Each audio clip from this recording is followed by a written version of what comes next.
Hello, everyone. This is AJ with my interview speech, and I'm here with my buddy Francis. Hello, guys. And we're here to talk about the importance of active lifestyle. And to get this started, I'm just going to go ahead and ask you about a brief background of yourself. Okay. My name is Francis Cortez, and just like AJ, I'm also in the U.S. Air Force. And so, long story short, growing up, I was always a chubby kid. I was always that fat kid who got teased by my classmates and even family members, my cousins, and even my brother. So, eventually, I got tired of that.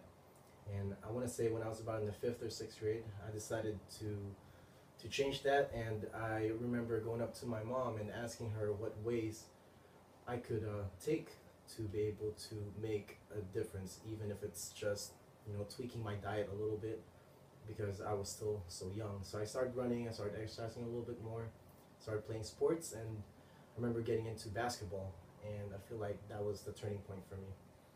Okay. So, why do you stay active now? What forces you to be healthy?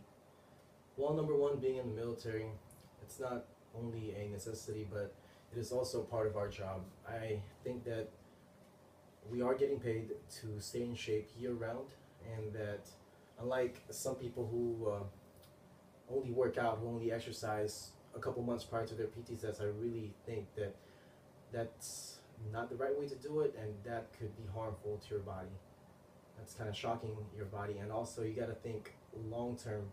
Eventually, we're all going to be married with kids and have our own families, and we want to be around for a long time for them. We want to be able to see them grow up and get old, and we want to live a long life. So, with what you're saying, that active lifestyle and being healthy is definitely an important factor.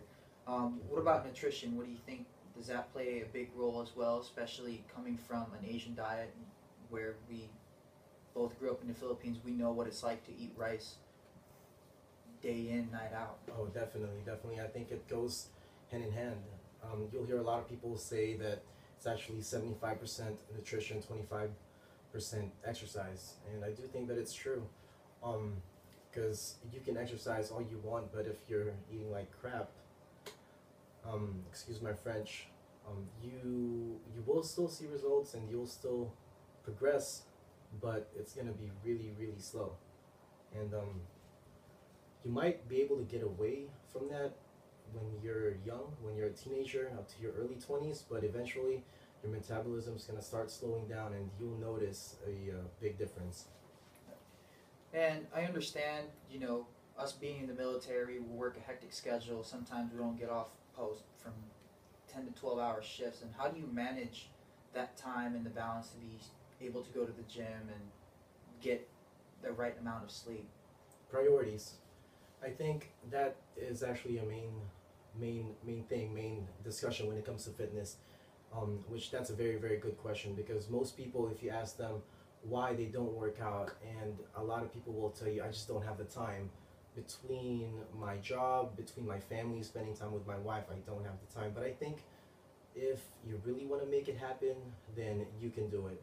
For me, there's been days, there's been weeks that I would have to wake up at 4 in the morning just to be able to get it in, just to be able to do it, which of course I would have to sleep a little bit earlier. But if you really want to do it, you won't make an excuse and that you make time for it. Definitely a great answer. And are there any other are there workouts that you consider more than, for example, are you that type of CrossFitter that just goes out there, picks up weight, runs, and do all sorts of active? Are there any particular workouts that you consider? I think for me, I like a good balance. I know a lot of people will go to the gym and just lift weights. That's good for them, and that's honestly not a bad approach. But if you only do one thing, or if you only focus in one area of fitness, then I think it's kind of hard to feel totally fit. If you only lift weights, then your cardiovascular is going to be lacking. But if you only run, then of course you're not going to be strong. So you want to have a good balance. You want to lift, and you also want to include some cardio. You want to be able to run. Awesome. And lastly, do you have any advice for those who might need a little motivation, who want to get started now after watching our video here? I think just go ahead and do it. A lot of people plan it out. A lot of people will say, okay, or I'm gonna do it in New Year, so I'm gonna do it, on this month or after my birthday or even on Monday. I think just do it. Like wake up the next morning and just do it. And I think with today's day and age, there's really no more excuse. Like we don't even need to pay anyone to get good information. With the internet, everything's available to us. You can do your own research. YouTube is right there. Um, which any information you need is going to be online. Awesome. Well, this has definitely been a great interview, Francis. Thank you Awesome. very much.